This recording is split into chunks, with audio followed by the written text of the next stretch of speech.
الحمد لله الذي كفى وسلام على عباده الذين اصطفى.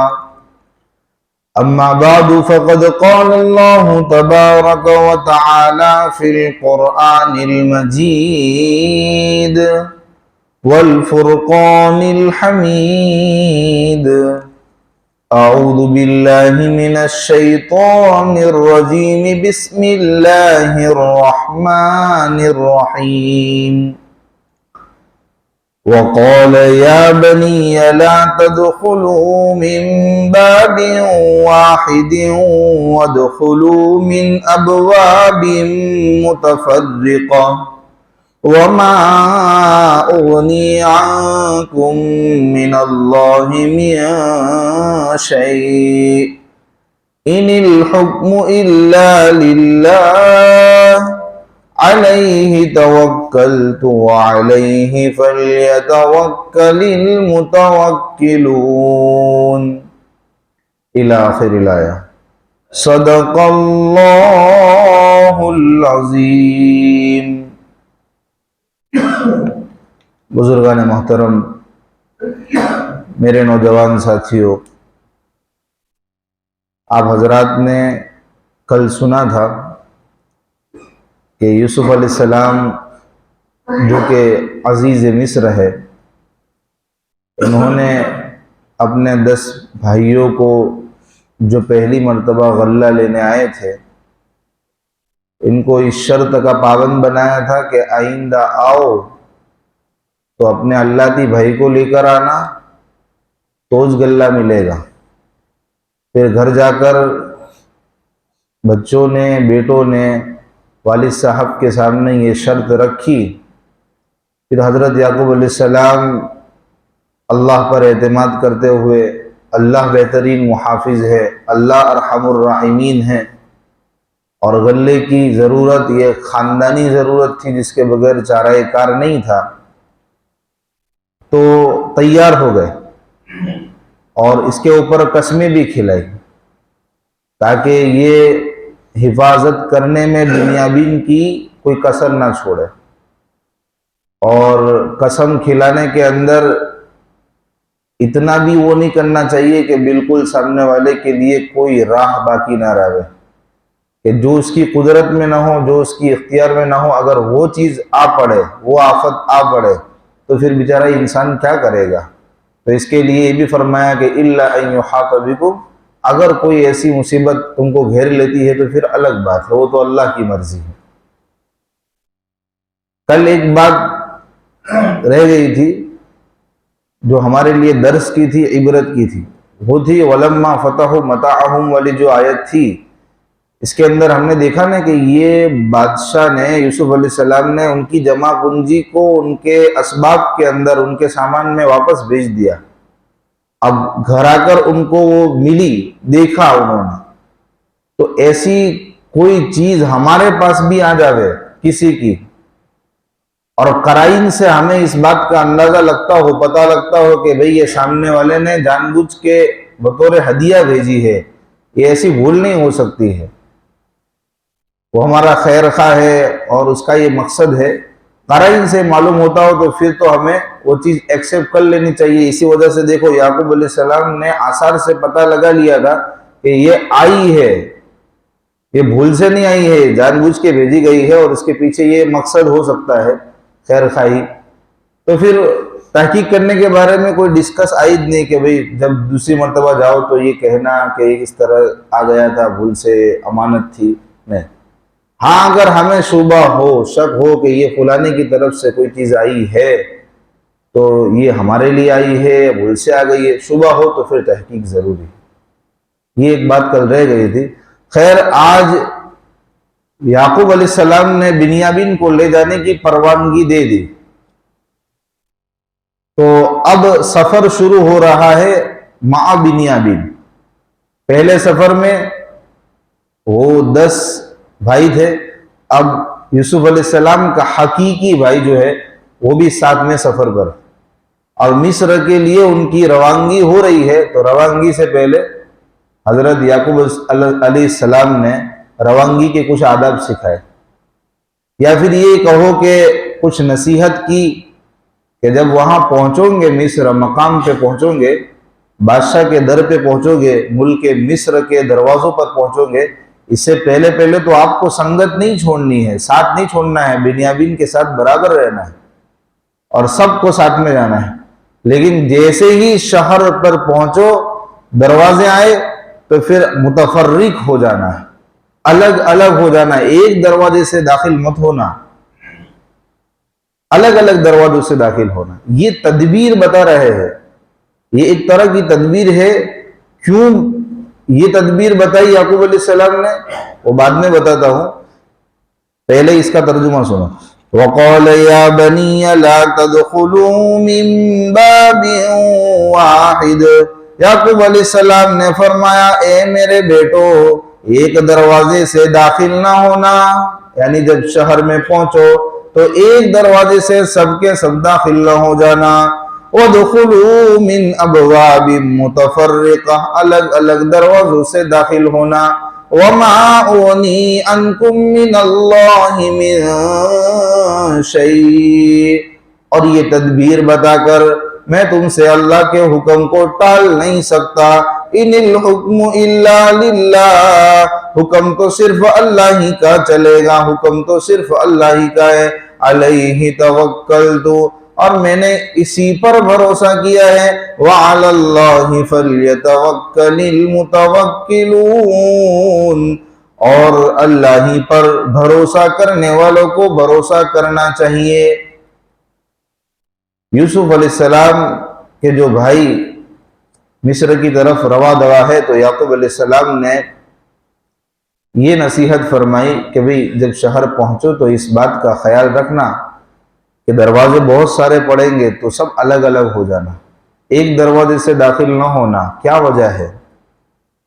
وجہ یہ ہے کہ اللہ تبارک و تعالیٰ نے یوسف علیہ السلام کے بھائیوں کو وجاہت عطا فرمائی تھی۔ یہ وجہ ہو سکتی ہے، خوبصورتی عطا فرمائی تھی، صاحب جمال تھے، تندرست تھے، طاقتور تھے، تو یہ چیزیں دیکھ کر کسی کی نظر نہ لگ جائے، بری نظر نہ لگ جائے۔ بری نظر لگ جائے گی تو تکلیف ہو جاتی ہے۔ نظر برحق ہے، اس کی تفصیل سے میں آپ کے سامنے وضاحت کروں گا۔ یہ کوئی جاہلانہ وہم و خیال نہیں ہے کہ کوئی کہیں کہ نظر بدر کچھ نہیں ہوتا، ایسا نہیں ہے، جاہلانہ وہم نہیں ہے، بلکہ حدیث کی روشنی میں پتہ چلتا ہے کہ نظر لگتی ہے، اور نظر اتنی خراب لگتی ہے کہ انسان کو موت کے گھڑے تک بھی پہنچا دیتی، نظر اتنی خطرناک ہوتی۔ تو یعقوب علیہ السلام نے بھانپ لیا کہ بھئی میرے بیٹوں کو اللہ نے حسین بنایا ہے، وجاہت دی ہے اور تندرست دی ہے، تو کسی کی نظر نہ لگ جائے، اس لیے بیٹو جب وہاں پہ پہنچو تو الگ الگ داخل ہونا۔ دوسری وجہ یہ بھی ہو سکتی ہے کہ لوگ حسد نہ کرے تم سے کہ دیکھو ایک پیغمبر کی اتنی ساری اولاد، 11 اولاد، 11 بیٹے ایک باپ کے، تو یہ بھی نظر لگ سکتی ہے، اور اس طرح سے بھی انسان جل سکتا ہے، اور اسی طرح سے بھی حسد ہو سکتا ہے کہ دیکھو کتنی باشوکت اور شان و شوکت کے ساتھ سب ایک جتھے میں اور ایک جماعت کے ساتھ آ رہے ہیں۔ اس لیے لوگوں کا جلنا یہ ہو سکتا ہے، اور حسد کی وجہ سے بھی انسان کو خوب تکلیفوں کا سامنا کرنا پڑ سکتا ہے۔ اس لیے پہلے سے اس کی راہ بتا دی کہ بھئی اس طرح سے ادب کے ساتھ داخل ہونا۔ اب لوگوں کو ایک اعتراض ہو سکتا ہے کہ بھئی پہلی مرتبہ جو 10 بیٹے گئے تھے وہ کوئی پارکے تھے، ان کو کیوں نصیحت نہیں کی؟ یہ نصیحت کرنی تھی، یہ تدبیر بتانی تھی بچوں کی حفاظت کے لیے۔ یہ ساری تدبیر اس لیے بتا رہے کہ بنیامین سیف واپس گھر پہ آئے اور کوئی تکلیف راستے میں اور وہاں پہنچنے کے بعد نہ پڑے، تو وہ بھی تو بیٹے تھے، تب کیوں نہیں بتائی؟ تو اس کا جواب یہ ہے کہ بھئی پہلے جو تدبیر نہیں بتائی کہ بھئی اس طرح سے دروازے سے داخل ہونا، وہ اس وقت ایسا خطرہ تھا نہیں۔ کیوں نہیں تھا؟ اس لیے کہ وہ جو 10 جا رہے تھے تو پہلی مرتبہ وہ مسافرانہ ان کی حیت تھی، ایک طرح سے مسافر بن کے جا رہے تھے، اجنبی تھے، کوئی ان کو وہاں پہچانتا بھی نہیں تھا کہ بھئی کیا ہے کیا نہیں ہے. اور اب جو جا رہا ہے تو وہ تو وہاں تعارف کرا کے آئے ہیں، وہاں اچھی میزبانی ان کی ہوئی ہے، وہاں اچھا اکرام ہوا ہے، تو وہ تو ارباب حکومت کے جو عام لوگ ہیں ان کی نظروں میں بھی آگے گئے، تو پہلے آئے ہوئے ہیں. اب پھر شان و شوکت کے ساتھ جائے تو یہ نظر لگ سکتی ہے اور لوگ جل سکتے ہیں. پہلی مرتبہ گئے تھے تو کوئی نہ جان تھی نہ پہچان تھی، اور اس وقت جو گئے تھے وہ بہت ضرورت کے تحت، مجبوریاں لاچاریاں ان کے چہروں پر ٹپک رہی ہوں گی، کیا لوگ حسد کریں گے؟ ایک ضرورت کی بنا پر جائے. اور دوسری مرتبہ تو ایک تعارف ہو گیا، ایک پہچان ہو گئی، تو اب جانے کی حیت الگ ہوگی، پہلی مرتبہ الگ ہوگی. اس لیے دوسری مرتبہ ہدایت کی، اور دوسری مرتبہ بنیامین بھی ساتھ میں تھے تو اور زیادہ، کیونکہ چھوٹے تھے سب سے تو توجہ بڑھ گئی تھی. اور ایک باپ کو ایسا ہوتا ہی ہے کہ چھوٹے بچے سے محبت بھی زیادہ ہوتی ہے، تو یہ بچاؤ کے اور سیف واپس آ جائے. آلریڈی ایک صدمے سے جھوج رہے تھے، یوسف علیہ السلام کی جدائی کا صدمہ. اب راستے میں پتہ نہیں میرے اس لال کو کیا ہو جاوے، کون سی تکلیف آ جاوے، تو پہلے سے تدبیر کر رہے ہیں کہ بھئی ایسا ایسا نہ کرنا جس کی وجہ سے تم تکلیف میں آ جاؤ. لیکن نبی تھے تو وہ جانتے تھے کہ میری تدبیر سے کچھ نہیں ہوتا ہے، تدبیر تو محض ایک تدبیر ہے، وہ تو ایک خالی بچنے کا ایک ذریعہ انسانی ذہن و دماغ میں کہ بھئی پوسیبلٹی ہے کہ بچ جاوے، اس کا تو معیار، اس کا تو درجہ یہی ہے. باقی تدبیر اگر ہم نے کر لی پھر ہم کو سکسیس نہ ملے، اللہ کی مشیت کچھ اور ہو، تو ہم یہ اگر مگر نہیں کہہ سکتے. اگر یہ کیا ہوتا تو یہ ہو جاتا، اگر یہ تو شیطان کی آنت ہے. بھروسہ اللہ پر ہونا چاہیے کہ بھئی ہم تدبیر کر کے چھوٹے، اب تدبیر کے بعد وہی ہوگا جو منظور خدا ہوگا. بھروسہ اللہ پر ہونا چاہیے. تو یعقوب علیہ السلام دیکھو آگے کیا فرما رہے ہیں اپنے بیٹوں سے، وَمَا أُغْنِي عَنْكُمْ مِنَ اللَّهِ مِنْ شَيْءٍ. میرے بیٹوں میں نے یہ تدبیر بتائی ہے، یہ تدبیر خالی تدبیر ہی ہے. میں تم سے اللہ کا حکم اگر کوئی منظور ہوگا تو اس کو میں اپنی تدبیر سے ٹال نہیں سکتا، حکم تو اللہ ہی کا چلے گا. یعنی تدبیر کرنے کے باوجود بھی اگر اللہ کا کوئی حکم آنے والا ہوگا، اللہ کی طرف سے کوئی آفت اور کوئی مصیبت آنی ہوگی تو وہ آ کر رہے گی، تدبیر سے ٹلنے والی نہیں ہے. لیکن تدبیر کرنا یہ شریعت کی نظر میں ایک محمود امر ہے، اچھا امر ہے کہ کسی مصیبت کا ہمیں خطرہ ہو تو ہم اپنے بچاؤ کا سامان کریں گے. ہم روزی روٹی کمانے کے لیے اس اعتماد پر نہیں بیٹھ جائیں گے کہ محض توکل کر کے بیٹھ جائے کہ روزی ہمارے پاس چل کے آئے گی. نہیں، ہمیں ہاتھ پیر مارنے پڑیں گے، ہمیں تیرنا پڑے گا، تب جا کے روزی آئے گی. بیٹھے بیٹھے تو روزی نہیں آئے گی. اللہ پر بھروسہ پورا پورا ہو، لیکن اسباب کو اختیار کرنا یہ بھی شریعت کا ایک حکم ہے. لیکن بھروسے میں کوئی اللہ پر کمی نہیں آنی چاہیے اگر وہ چیزیں ہماری منشا کے مطابق نہ ہو. تو یعقوب علیہ السلام یہ درس دے رہے ہیں، وَمَا أُغْنِي عَنْكُمْ مِنَ اللَّهِ مِنْ شَيْءٍ الْحُكْمُ إِلَّا لِلَّهِ عَلَيْهِ تَوَكَّلْتُ وَعَلَيْهِ فَلْيَتَوَكَّلِ الْمُتَوَكِّلُونَ. اچھا، بیچ میں ایک بات آئی تھی کہ بری نظر نہ لگے، اس کے لیے تدبیر بنائی. بری نظر میں نے کہا برحق ہے، حدیث پاک کے اندر بھی اس کی صراحت ملتی ہے کہ بھئی نظر برحق ہے. اور صحابہ کرام کے اندر ایک صحابی کا واقعہ معروف ہے، مشہور ہے. حضرت سہل رضی اللہ تعالیٰ عنہ، ایک مرتبہ وہ نہانے کے لیے انہوں نے کپڑے اتارے اور ان کا خوبصورت بدن کی سفیدی عامر ابن ربیعہ دوسرے صحابی ہے، ان کی نظر پڑ گئی اور انہوں نے فوراً یہ بات کہی کہ میں نے آج تک اتنا خوبصورت بدن والا انسان نہیں دیکھا. ایک کہنا تھا کہ حضرت سہل کو بخار آ گیا، بخار چڑھ گیا اور خطرناک تاپ آ گئی. اطلاع ملی حضور صلی اللہ علیہ وسلم کو، تو اللہ کے نبی صلی اللہ علیہ وسلم نے ایک علاج تجویز فرمایا. اللہ کے نبی جان گئے کہ یہ تو نظر کا اثر ہے. کیا علاج تجویز فرمایا؟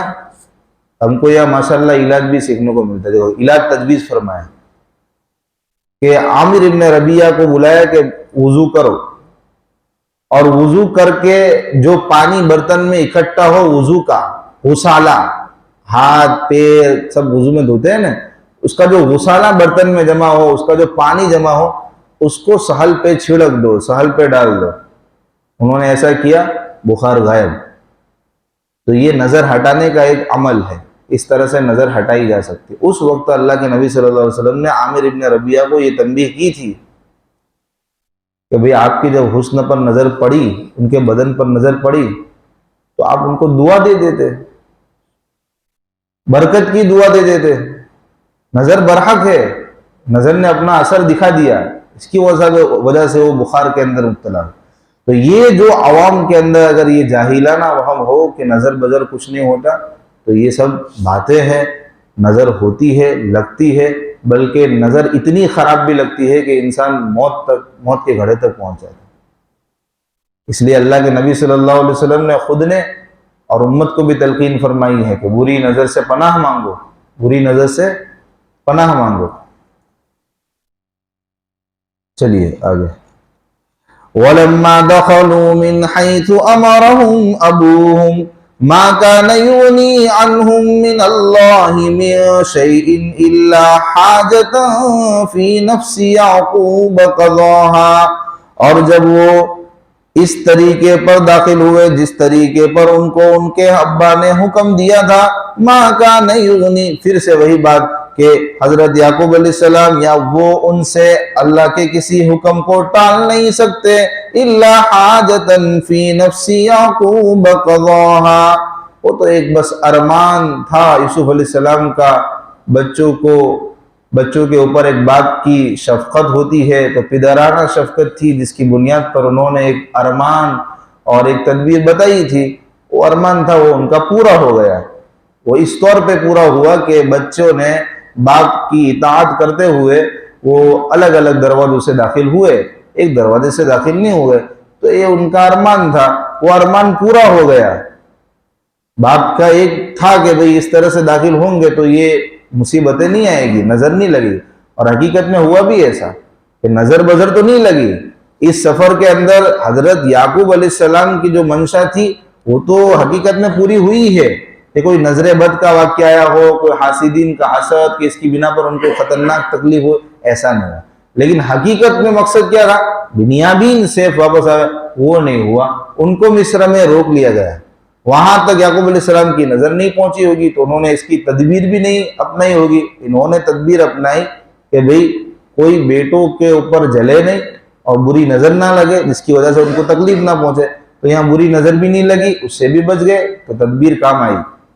اور اللہ پہ بھروسہ اس نے مزید کہ ایسی کوئی تکلیف میں اللہ نے مبتلا نہیں کیا۔ لیکن اللہ کی جو منشا تھی، اللہ کی جو مشیت تھی، اس کے بارے میں نہ یعقوب علیہ السلام نے تدبیر کی تھی، اور اللہ کو جو منظور ہے تو وہ تو تدبیر کے محتاج بھی نہیں، تدبیر کرے تو اللہ پاک کو چاہت ہو تو پھر وہ کسی آفت میں ڈال ہی سکتے۔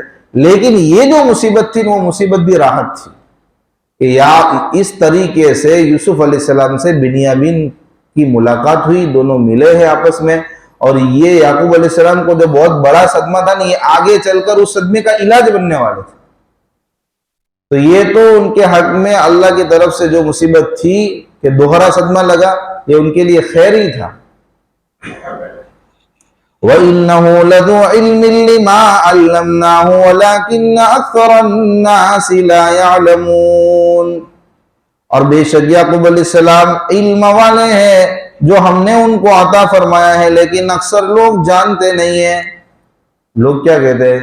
یعقوب علیہ السلام کے بارے میں غلط بیانی کرتے ہیں کہ بھی تدبیریں بدبیریں کرنا ان کی شان کے خلاف ہے، کہ دیکھو نا کیسی کیسی تدبیریں کرتے ہیں۔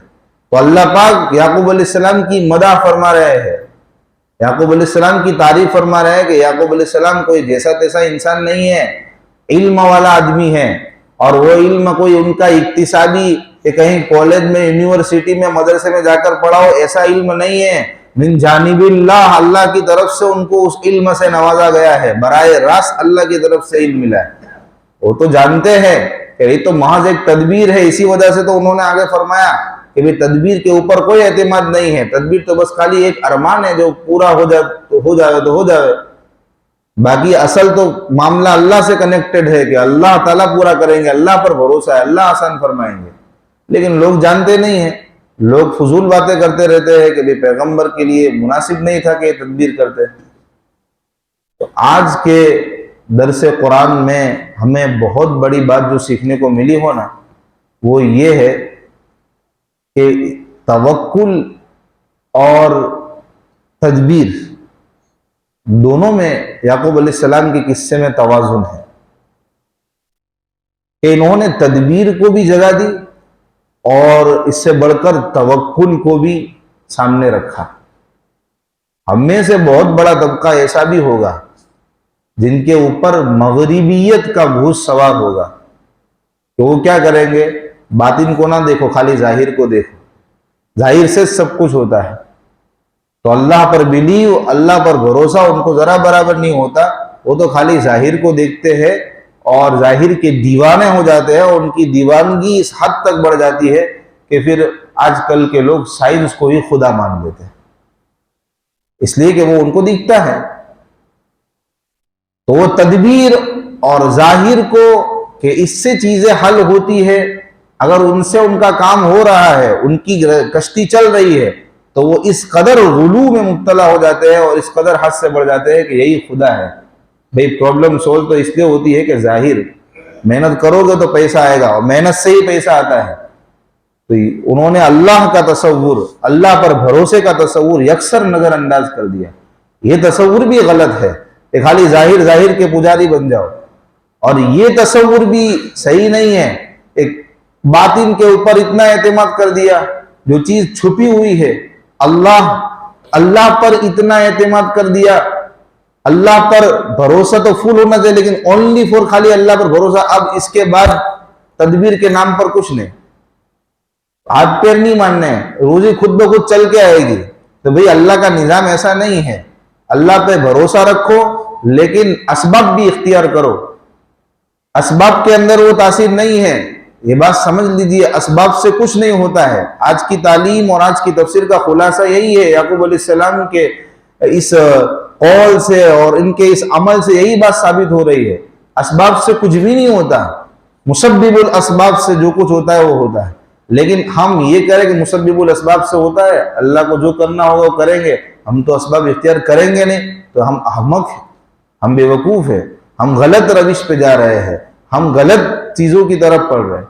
ہمیں اللہ پر پورا بلیو رکھنا ہے کہ ہمارے تدبیر کرنے سے، ہمارے محنت کرنے سے، ہمارے اسباب سے کچھ نہیں ہوتا ہے، وہی ہوتا ہے جو مسبب الاسباب کرنا چاہے۔ ہماری تدبیریں فیل ہو سکتی ہے آگے چل کر، لیکن اللہ کا چاہا ہوا فیل نہیں ہو سکتا۔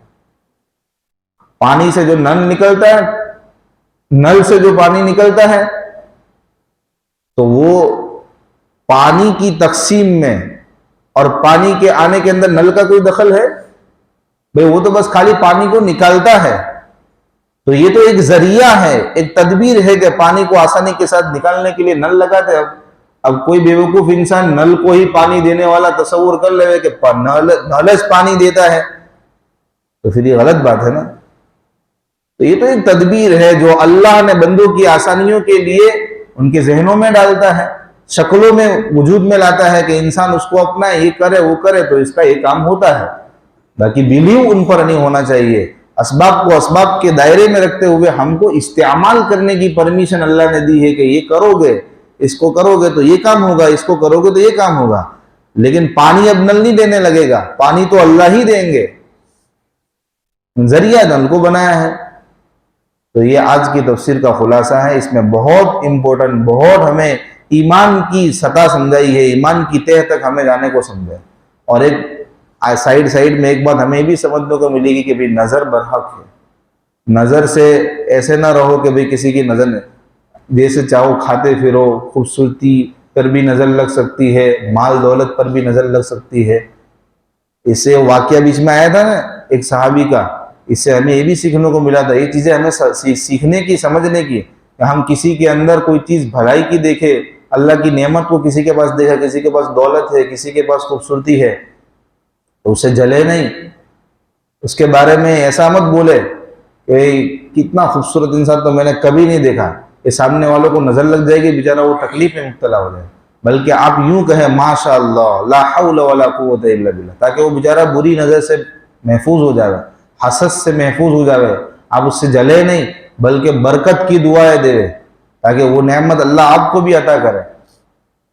تو کسی کی نعمت کو دیکھ کے جلنا نہیں، کسی کی نعمت کو دیکھ کے دعائیں دینی ہیں، ایسا عمل ہم سے سرزد نہیں ہونا چاہیے کہ بیچارہ سامنے والا پریشانی کے اندر مبتلا ہو جائے۔ اللہ تعالیٰ کہنے سننے سے زیادہ عمل کی توفیق عطا فرمائے۔ آگے انشاءاللہ واقعہ جو باقی ہے وہ کل ذکر کریں۔ صدق اللہ۔